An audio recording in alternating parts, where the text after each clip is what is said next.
ጽንዓት መግለጺ ቃላት ተሰኢኑ ነቲ ትብዓት መግለጺ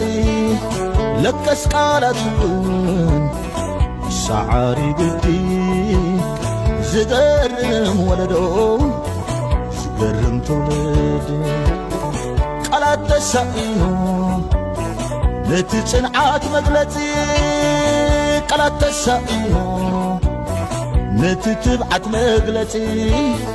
ለቀስ ቃላቱን ተሳዒሩ ግዲ ዝገርም ወለዶ ዝገርም ትውልድ